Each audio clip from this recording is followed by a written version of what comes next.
السلام علیکم ورحمۃ اللہ وبرکاتہ۔ بسم اللہ الرحمن الرحیم۔ دوستو، تاریخ کی کتابوں میں لکھا ہے کہ امام اعظم ابو حنیفہ رحمۃ اللہ تعالی کے حاسدین نے چاہا کہ امام صاحب کی شہرت کو دھبا لگائیں اور بدنام کریں۔ اس گھنونے ارادے سے ایک عورت کو کچھ مال دے دلا کر کہا کہ امام اعظم ابو حنیفہ کو رات کے وقت کسی طریقے سے اپنے گھر بلائے اور پھر لوگوں پر ظاہر کرے کہ امام اعظم نے میری آبرو ریزی اور بے عزتی کا ارادہ کیا تھا۔ چنانچہ پچھلی رات کو جب حضرت امام اعظم ابو حنیفہ رحمۃ اللہ تعالی نماز صبح کے ارادے سے جامع مسجد تشریف لے جا رہے تھے تو وہ عورت اس ناپاک منصوبے کے تحت امام اعظم کے سامنے آ کھڑی ہوئی اور کہنے لگی کہ میرا خاوند سخت بیمار اور قریب المرگ ہے، وہ چاہتا ہے کہ کچھ وصیت کرے اور مجھے ڈر ہے کہ کہیں وصیت کے پہلے ہی اس کا انتقال نہ ہو جائے، مہربانی کر کے ذرا آپ میرے ساتھ چلیے۔ چنانچہ امام صاحب اس کے ہمراہ اس عورت کے گھر میں داخل ہوئے۔ اس عورت نے دروازہ بند کر لیا، چلانے اور شور کرنے لگی۔ امام صاحب کے مخالف اور حسد کرنے والے جو اسی طاق اور گھات میں تھے فوراً آپ پہنچے اور امام اعظم ابو حنیفہ اور اس عورت کو گرفتار کر کے خلیفہ کے پاس لے گئے۔ خلیفہ نے حکم دیا کہ طلوع آفتاب تک ان دونوں کو سجن یعنی قید خانے میں رکھا جائے۔ امام صاحب قید خانے میں نماز پڑھنے لگے۔ اس عورت کو بڑی ندامت اور شرمندگی ہوئی۔ جو کچھ لوگوں نے اسے سکھایا اور پڑھایا تھا وہ سب کچھ آ کر اس عورت نے امام اعظم ابو حنیفہ رحمۃ اللہ تعالی کو بتا دیا۔ امام صاحب نے کہا کہ اب تم ایسا کرو کہ داروغہ جیل کے پاس جا کر کہو کہ مجھے ایک ضرورت پیش آئی ہے، میں جانتی ہوں اور ابھی لوٹ آؤں گی۔ یہ کہہ کر ام حماد یعنی میری اہلیہ کے پاس جانا اور فوراً سارا ماجرا اسے بیان کرنا اور اسے کہنا کہ وہ ابھی ہی اور اسی وقت میرے پاس چلی آئے اور پھر تم اپنا راستہ لے لینا، یعنی تم اپنے گھر چلی جانا۔ وہ عورت بات سمجھ گئی، اس نے ایسا ہی کیا اور حضرت امام اعظم ابو حنیفہ کی اہلیہ محترمہ کو آ کر بتایا تو آپ کی اہلیہ محترمہ اسی وقت جیل پہنچ گئی۔ امام صاحب نے اپنی اہلیہ کو بھی ساری تفصیل بتا دی۔ جب آفتاب نکلا تو خلیفہ نے امام صاحب اور عورت کو طلب کیا اور امام صاحب سے کہا، کیا تمہیں اجنبیہ عورت کے ساتھ خلوت میں رہنا جائز تھا؟ امام صاحب نے جواب دیا کہ فلاں شخص کو میرے پاس بلا دیجئے، یعنی آپ نے خسر بیوی کا باپ کو بلوا بھیجا۔ جب وہ آئے تو امام صاحب نے اپنی زوجہ کا منہ کھول کر انہیں دکھلا دیا اور پوچھا کہ یہ کون ہے؟ انہوں نے اپنی بیٹی کو دیکھ کر پہچان لیا اور فرمانے لگے کہ یہ تو میری بیٹی ہے، میں نے امام اعظم ابو حنیفہ کے ساتھ اس کا نکاح کیا ہوا ہے۔ بس اس طرح حق جل شانہ نے امام صاحب کے مقام کو اونچا کیا اور ان کی عزت و آبرو بچا لی۔ حضرت ابو سفیان ثوری تابعی فرماتے ہیں کہ میں نے ابو حنیفہ کو کبھی کسی دشمن کی برائی کرتے نہیں سنا۔ علی بن عاصم فرماتے ہیں کہ اگر امام ابو حنیفہ کی عقل کا آدھی حصہ روئے زمین کے لوگوں کی عقل سے موازنہ کیا جائے تو امام اعظم ابو حنیفہ کی خدا داد عقل سب پر غالب آ جائے۔ دوستو، اسی طرح کوفہ کے ایک شخص نے بڑے دھوم دھام سے ایک ساتھ اپنے دو بیٹوں کی شادی کی۔ ولیمہ کی دعوت میں تمام اعیان و اکابر موجود تھے۔ مصر بن کدام، حسن بن صالح، سفیان ثوری، امام اعظم ابو حنیفہ بھی اس میں شریک تھے۔ لوگ بیٹھے کھانا کھا رہے تھے کہ اچانک صاحب خانہ بدحواس گھر سے نکلا اور کہا کہ غضب ہو گیا، سہاگ رات عورتوں کی غلطی سے بیویاں بدل گئی، جس عورت نے جس کے پاس رات گزاری وہ اس کا شوہر ہی نہیں تھا۔ سفیان ثوری رحمت اللہ تعالی نے کہا کہ امیر معاویہ کے زمانے میں ایسا واقعہ پیش آیا تھا اس سے نکاح پر کچھ فرق نہیں پڑتا، البتہ دونوں کو مہر لازم ہوگا۔ مصر بن کدام امام صاحب کی طرف متوجہ ہوئے کہ آپ کی کیا رائے ہے؟ امام صاحب نے فرمایا کہ پہلے دونوں لڑکوں کو بلایا جائے، تب جواب دوں گا۔ دونوں شوہر کو بلایا گیا۔ امام صاحب نے دونوں سے الگ الگ پوچھا کہ رات تم نے جس عورت کے ساتھ رات گزاری ہے، اگر وہی تمہارے نکاح میں رہے کیا تمہیں پسند ہے؟ دونوں نے کہا ہاں۔ تب امام صاحب نے فرمایا تم دونوں اپنی بیویوں کو جن سے تمہارا نکاح پڑھایا گیا تھا اسے طلاق دے دو، اور ہر شخص اس سے نکاح کر لے جو اس کے ساتھ ہم بستر رہ چکی ہے۔ اللہ اکبر۔ دوستو، امام صاحب حتی الامکان مومن کی تکفیر سے احتراز کرتے تھے۔ امام صاحب کا مسلک تھا کہ اگر کسی مسلمان میں کفر کے 99 وجوہات ہوں اور صرف ایک وجہ ایمان کی موجود ہو تو اس کو ترجیح دی جائے گی اور ممکن حد تک مومن کے فعل کی تعویل کی جائے گی۔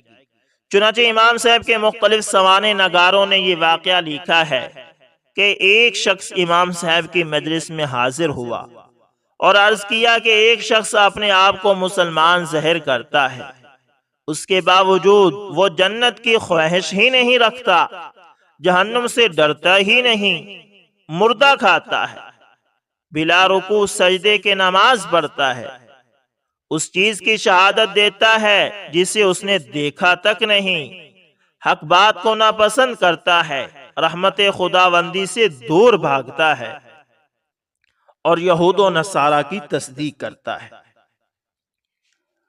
بظاہر یہ سب وجوہات کفر ہیں جو اس شخص میں موجود ہیں۔ اس کے بارے میں آپ کی کیا رائے ہے؟ جس شخص نے یہ سوال کیا تھا وہ امام صاحب سے بغض رکھتا تھا، امام صاحب کو ناپسند کرتا تھا۔ امام صاحب نے پوچھا کہ تم ان سوال کا حل جانتے ہو؟ اس نے کہا نہیں، لیکن یہ بات ہے بہت بری۔ امام صاحب نے اپنے شاگردوں سے پوچھا کہ اس شخص کے بارے میں تم لوگوں کی کیا رائے ہے؟ ان سب نے ایک زباں ہو کر کہا کہ جس شخص کی یہ صفات ہوں وہ بدترین انسان ہے۔ امام صاحب نے فرمایا کہ میرے نزدیک وہ شخص اولیاء اللہ میں سے ہے۔ سائل کو حیرت ہوئی تو امام صاحب نے فرمایا پھر سنو، تمہارا یہ کہنا کہ جنت کی آرزو نہیں رکھتا اور جہنم سے نہیں ڈرتا، اس کا مطلب ہے کہ یہ شخص جنت کے مالک کی آرزو رکھتا ہوگا اور جہنم کے مالک سے ڈرتا ہوگا۔ تمہارا یہ کہنا کہ مردار کھاتا ہے، اس کا مطلب ہے کہ وہ مچھلی کھاتا ہوگا۔ تمہارا یہ کہنا کہ بلا رکوع اور سجدے کے نماز پڑھتا ہے، اس کا مطلب ہے کہ نماز جنازہ پڑھتا ہوگا۔ تمہارا یہ کہنا کہ حق کو ناپسند کرتا ہے، اس کا مطلب ہے کہ وہ شخص زندگی کو پسند کرتا ہے تاکہ اللہ کی خوب اطاعت کر سکے، اور موت کو ناپسند کرتا ہے جبکہ موت حق ہے۔ تمہارا یہ کہنا کہ فتنے کو پسند کرتا ہے، اس کا مطلب یہ ہے کہ مال اور اولاد کو پسند کرتا ہے۔ اللہ تعالیٰ نے فرمایا ہے انما اموالکم و اولادکم فتنہ۔ تمہارا یہ کہنا کہ رحمت سے بھاگتا ہے، اس کا مطلب ہے کہ وہ بارش سے بھاگتا ہوگا۔ تمہارا یہ کہنا کہ یہود و نصارہ کی تصدیق کرتا ہے، تو وہ یہود کے اس قول لیست النصارى علی شیء اور نصارہ کے اس قول لیست الیہود علی شیء کی تصدیق کرتا ہوگا، جو کہ عین ایمان ہے۔ یہ سن کر وہ آدمی کھڑا ہوا اور امام صاحب کی پیشانی کو بوسہ دیا اور کہنے لگا کہ آپ نے حق فرمایا، میں اس کی گواہی دیتا ہوں۔ دوستو، امام اعظم ابو حنیفہ رحمت اللہ تعالی کے دور میں کوفہ کا ایک رافضی حضرت عثمان رضی اللہ تعالی عنہ کے خلاف بکواس کرتا تھا، کبھی انہیں کافر کہتا اور کبھی یہودی۔ امام صاحب کو خبر ہوئی تو دفاع صحابہ میں تڑپ اٹھے اور جب تک اس سے ملاقات نہ کر لی بے چین رہے۔ آخر اس رافضی کے پاس تشریف لے گئے اور بڑے ادب، محبت اور نرمی سے کہا، بھائی میں تیری لخت جگر بیٹی کے لیے فلاں صاحب کی طرف سے منگنی کا پیغام لایا ہوں۔ اللہ نے اس صاحب کو حفظ قرآن کی دولت سے نوازا ہے۔ اس کی تمام رات نوافل اور تلاوت قرآن میں گزرتی ہے۔ خدا کا خوف ہمہ وقت غالب رہتا ہے، تقوی میں اس کی نظیر نہیں۔ رافضی نے کہا، بہت اچھا، یہ تو میری لڑکی ہی کے لیے نہیں بلکہ ہمارے پورے خاندان کے لیے سعادت ہے۔ امام صاحب نے فرمایا، مگر اس میں ایک عیب ہے کہ مذہباً وہ یہودی ہے۔ رافضی کا رنگ بدل گیا اور جھلا کر بولا، کیا میں اپنی لڑکی کی شادی یہودی سے کر دوں؟ تب امام صاحب نے فرمایا، بھائی آپ تو اپنی لخت جگر کو ایک یہودی کے نکاح میں دینے کو تیار نہیں، تو حضور نے اپنے نور دل کے دو ٹکڑے، دو بیٹیاں، حضرت عثمان جو آپ کے گمان میں یہودی تھا، ان کو کس طرح دے دی؟ امام صاحب کا یہ ارشاد رافضی کی تنبیہ اور ہدایت کا باعث ہوا۔ وہ اپنے کیے پر نادم اور پشیمان ہوا اور خلوص دل سے توبہ کر کے ہمیشہ کے لیے ایسی حرکتوں سے باز آ گیا۔ اللہ اکبر۔ دوستو، ایک صاحب کوفہ میں ایک شخص کے پاس کچھ امانت رکھ کر حج کو چلا گیا اور واپسی پر اس صاحب نے اپنی امانت واپس طلب کی تو جس کے پاس امانت رکھ کر گیا تھا اس نے انکار کر دیا۔ امانت رکھنے والا سیدھا امام صاحب کے پاس حیران و پریشان ہو کر آیا اور اپنا حال بیان کیا۔ امام صاحب نے اس شخص سے فرمایا کہ ابھی اس واقعے کو کسی سے بیان مت کرنا، اور اس شخص کو اپنے پاس بلوایا اور اس سے تنہائی میں فرمایا کہ ان دنوں چند اشخاص میرے پاس اس مشورے کے لیے آئے ہیں کہ کون شخص قضاء کی لیاقت رکھتا ہے۔ اگر تو پسند کرتا ہے تو میں تیرے لیے سفارش کر دوں گا۔ اس نے بظاہر کچھ انکار کیا، لیکن عہدہ کی ہوس سے آخر راضی ہو گیا۔ امام صاحب نے اس کو رخصت کر دیا اور امانت رکھانے والے کو بلا کر کہا، تو اب جا کر اپنی امانت طلب کر لے، مل جائے گی۔ جب اس نے جا کر دوبارہ امانت طلب کی تو اس نے اس خیال سے کہ میری بددیانتی کا شہرہ ہو جائے گا اور عہدہ قضاء سے محروم ہو جاؤں گا، اس نے امانت واپس کر دی۔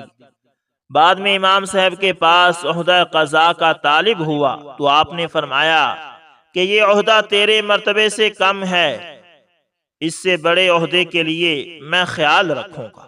اللہ۔ دوستو، امام طحاوی نے لائث بن سعد سے روایت کی ہے کہ میں امام صاحب کا ذکر سنتا تھا، پھر مجھے امام صاحب کو دیکھنے کی تمنا ہوئی۔ اچانک میں نے دیکھا کہ لوگ ایک شخص کے پاس بھیڑ لگائے ہوئے ہیں۔ میں ادھر متوجہ ہوا تو ایک شخص کو کہتے ہوئے سنا، اے ابو حنیفہ، میں سمجھ گیا کہ یہ وہی ابو حنیفہ ہے۔ اس آدمی نے کہا کہ میں مالدار آدمی ہوں، میرا ایک لڑکا ہے، میں اس کی شادی کرتا ہوں اور بہت سارا مال خرچ کرتا ہوں، مگر وہ اپنی بیوی کو طلاق دے دیتا ہے اور اس طرح میرا مال برباد ہو جاتا ہے، اس کی کوئی تدبیر ہے؟ امام صاحب نے فوراً فرمایا، اس کو غلاموں کے بازار میں لے جاؤ، جب وہ کسی باندی کو دیکھنے لگے تو تم اس باندی کو اپنے لیے خرید کر اس کے ساتھ نکاح کرا دو۔ اگر وہ طلاق دے گا تو وہ تمہارے ملک میں رہے گی، اور اگر آزاد کرے گا تو اس کا عتق جائز نہ ہوگا۔ لائث بن سعد کہتے ہیں کہ خدا کی قسم، ان کا صحیح اور برجستہ جواب دینا مجھے بہت پسند آیا۔ خطیب بغدادی نے محمد بن سلمہ سے اور ابو عبداللہ سمیری نے فضل بن غانم سے روایت کی ہے کہ امام ابو یوسف بیمار ہو گئے تو امام صاحب نے ان کی متعدد بار عیادت کی۔ آخری بار جب عیادت کے لیے تشریف لے گئے تو ان کو بہت کمزور پایا تو انا للہ پڑھا اور فرمایا، تمہارے بارے میں توقع ہے کہ تم میرے بعد مؤمنین کے لیے موجود رہو گے، اور تمہاری موت کی مصیبت مومنین پر آئی تو تمہارے ساتھ علم کا بڑا ذخیرہ ضائع ہو جائے گا۔ ایک روایت یہ ہے کہ امام صاحب نے فرمایا کہ اگر نوجوان مر گیا تو کوئی نہیں ہے جو اس نوجوان کی جگہ پر کر سکے۔ یہ خبر امام ابو یوسف رحمت اللہ تعالی کو پہنچ گئی۔ ادھر اللہ کے فضل سے شفا ہو گئی تو دل میں عجب پیدا ہو گیا اور علم فقہ کی الگ مجلس قائم کر ڈالی اور امام صاحب کی مجلس میں جانا بھی چھوڑ دیا۔ لوگوں کی توجہ ان کی طرف بھی ہو گئی۔ امام صاحب نے ان کے بارے میں لوگوں سے معلومات کی تو لوگوں نے بتایا کہ امام ابو یوسف نے اپنا حلقہ درس قائم کر لیا ہے۔ امام صاحب نے ایک آدمی کو بلایا اور فرمایا کہ ابو یوسف کی مجلس میں جاؤ اور معلوم کرو کہ ایک آدمی نے دھوبی کو 2 درہم کے عوض کپڑا دھونے کے لیے دیا۔ کچھ دنوں کے بعد جب دھوبی کے پاس کپڑا لینے گیا تو دھوبی نے کپڑے کا ہی انکار کر دیا اور کہا کہ تمہاری کوئی چیز میرے پاس نہیں ہے۔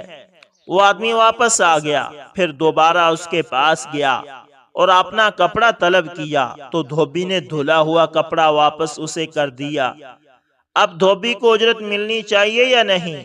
اگر وہ کہیں ہاں ملنی چاہیے تو کہنا آپ سے غلطی ہو گئی، اور اگر کہیں کہ اس کو اجرت نہیں ملنی چاہیے تو بھی کہنا غلط۔ وہ آدمی امام ابو یوسف رحمت اللہ تعالی کی مجلس میں گیا اور مسئلہ معلوم کیا۔ امام ابو یوسف نے فرمایا اجرت واجب ہے۔ اس آدمی نے کہا غلط۔ امام ابو یوسف نے غور کیا، پھر فرمایا اس کو اجرت نہیں ملنی چاہیے۔ اس آدمی نے پھر کہا غلط۔ امام ابو یوسف رحمت اللہ تعالی فوراً اٹھے اور امام صاحب کی مجلس میں پہنچ گئے۔ امام صاحب نے فرمایا کہ معلوم ہوتا ہے کہ آپ کو دھوبی کا مسئلہ لایا ہے۔ امام ابو یوسف نے عرض کیا جی ہاں۔ امام صاحب نے فرمایا سبحان اللہ، جو شخص اس لیے بیٹھا ہو کہ لوگوں کو فتویٰ دے گا، اس کام کے لیے حلقہ درس جما لیا ہو، اللہ کے دین میں گفتگو کرنے لگا ہو اور اس کا مرتبہ یہ ہو کہ اجارے کے ایک مسئلے کا صحیح جواب نہیں دے سکتا، اس کو ایسا تو نہیں کرنا چاہیے۔ امام ابو یوسف نے عرض کی حضرت آپ جواب عنایت فرما دیجئے۔ امام صاحب نے فرمایا کہ اگر اس نے دینے سے انکار کے بعد، یعنی اگر دھوبی نے دینے کے انکار کے بعد دھویا تو اجرت کا استحقاق نہیں، کیونکہ دھوبی نے اپنے لیے اب دھویا ہے، اور اگر غصب سے پہلے دھویا، یعنی غصب کرنے کی نیت سے پہلے دھویا تھا تو پھر دھوبی کو اجرت ملے گی، اس لیے کہ اس نے مالک کے لیے دھویا تھا۔ دوستو امام ابو یوسف رحمت اللہ تعالی سے روایت ہے کہ ایک شخص امام اعظم ابو حنیفہ کی خدمت میں حاضر ہوا اور عرض کیا کہ میں نے کچھ مال گھر میں دفن کیا تھا لیکن جگہ بھول گیا ہوں کہ کہاں دفن کیا تھا۔ امام صاحب نے فرمایا تو میں کس طرح بتا سکتا ہوں؟ یہ سن کر وہ آدمی رونے لگا۔ امام صاحب نے اپنے تلامیذہ سے کہا کہ میرے ساتھ اس کے گھر پر چلو۔ وہ آدمی سب کو لے کر اپنے گھر پر آیا۔ امام صاحب نے فرمایا تم سوتے کہاں تھے اور کپڑے کہاں رکھتے تھے؟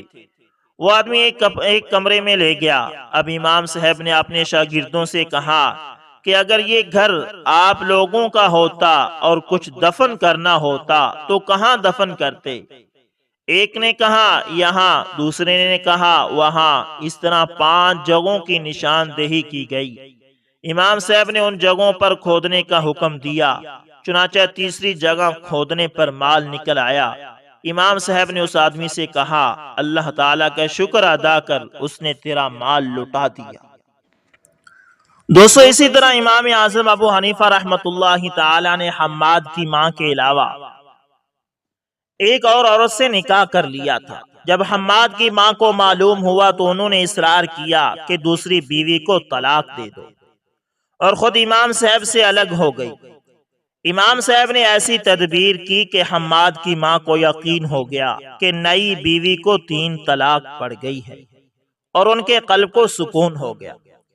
ہوا یہ کہ امام صاحب نے دوسری بیوی سے کہا کہ ام حماد کے پاس آنا، میں وہاں ہوں گا، اور آ کر یہ مسئلہ پوچھنا کہ جب کسی نے کسی دوسری عورت سے نکاح کر لیا تو کیا پہلی عورت کے لیے جائز ہے کہ اپنے شوہر کو چھوڑ دے؟ امام صاحب کی تعلیم کے مطابق وہ آئیں اور یہی سوال کیا۔ امام صاحب نے جواب دیا کہ اس کے لیے جائز نہیں کہ آپ نے شوہر کو چھوڑ دے۔ حماد کی ماں سن رہی تھی، کہنے لگی جب تک نئی بیوی کو طلاق نہیں دو گے میں تمہارے ساتھ نہیں رہوں گی۔ اس پر امام صاحب نے فرمایا کہ میری ہر وہ عورت جو اس گھر کے بہر ہے اس کو 3 طلاقیں۔ بس کیا تھا، ام حماد خوش ہو گئی اور معافی مانگی، جبکہ امام صاحب نے نئی بیوی کو طلاق بھی نہیں دی۔ تو دوستو یہ تھے امام اعظم ابو حنیفہ رحمۃ اللہ تعالیٰ کی ذہانت کے چند واقعات جو آپ کے ساتھ شیئر کیے گئے ہیں۔ امید کرتا ہوں ویڈیو اچھی لگی ہوگی۔ اگر پسند آئے تو لائک شیئر کمنٹ لازمی کریں، اور اگر آپ ہمارے channel A S information TV پر نئے تو اس کو لازمی سبسکرائب کریں اور ساتھ میں بیل کے نشان کو دبانا نہ بھولیے گا تاکہ ہر نئی ویڈیو کا نوٹیفیکیشن آپ لوگوں تک پہنچتا رہے۔ ملتے ہیں کسی نیکسٹ اچھی سی ویڈیو کے اندر، تب تک کے لیے اللہ حافظ، جزاکم اللہ خیر۔